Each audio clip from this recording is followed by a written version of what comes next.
wanaweza wakakaa kwenye nafasi. Yaani ulikuwa unaweza ukamwona Ngita pamoja na Japhet Kitambara, hawa wote unaona ni kama kwenye penalty box wanakuwa wanalikimbia sana, wanaliacha lile eneo. Ziko baadhi ya crosses zikipigwa unakuta wanasogea kuja kuifanya timu icheze.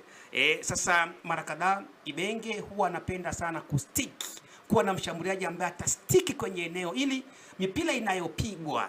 Sasa hivi unakumbuka kwenye timu yuko mtu kama Faisal, bado tunajua mkataba wake ataendelea kuwepo kwenye kikosi cha Azam. Yuko Idi Suleiman Nado, yupo kwenye timu, ni mchezaji ambaye ana uwezo mkubwa sana wa kupiga cross kwenda kwenye eneo la penalty box. Manake wanahitaji kuwa na striker ambaye ana uwezo wa kujiposition.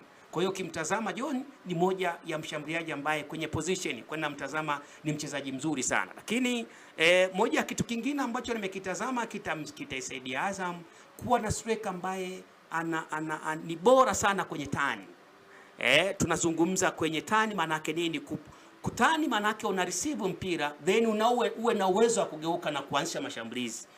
John ameonekana pia ni mchezaji mzuri sana, na hii ndio inamfanya sasa Florent Ibenge kuwa ni moja ya mtu ambaye kuna kitu anakitaka msimu unaokuja kuja kupambania taji, ama kama linamshinda taji la ligi kuu, basi ile federation kwa maana ya CRDB aweze kuipata, kwa sababu ili kufanya vizuri lazima uwe na elite teammate, uwe na elite teammate ambao hawa watu walishawahi kufanya makubwa kwenye vilabu kadhaa, ambavyo wakija kujoin na timu yako wana uwezo wa kupambana kukupa kitu ambacho kinaitwa ni class. Sasa ukitazama kwenye kikosi cha Azam sasa hivi, angalia sajili zote ambao tumekuwa tunazungumza hapa.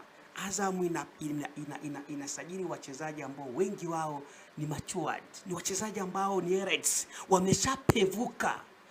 Wamepevuka kwenye football psychology ya kwamba wanachohitaji ni kushinda. Sasa ukipata wachezaji ambao advancement yao wamepevuka, manake nini? Kazi ya mwalimu ni kuwapa maelekezo nini wanatakiwa kufanya, halafu nini wanatakiwa wakifanye ndani ya uwanja, sasa yanabaki maarifa yao. Kwa hiyo mtazama John Mano kwa sababu yuko vizuri kwenye turnover, lakini ukiacha hapo ni mchezaji mzuri sana kutumia mipira ya juu.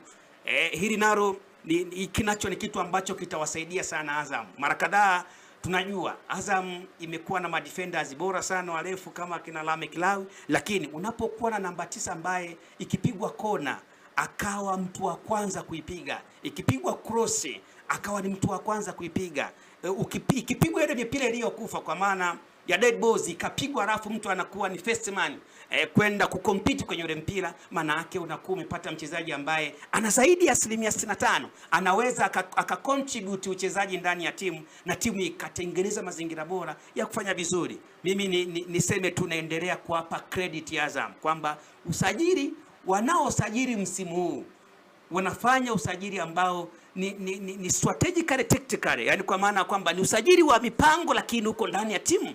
Yani si tu kwa maana kwamba wanaleta wachezaji na wanakurupuka, lakini wanaleta wachezaji ambao ukiwatazama wanao uwezo wa kuisaidia timu. Huyu ni mtu ambaye kwa combination ya namna Ibenge anavyotengeneza timu kuna kitu ata adjust ndani ya timu.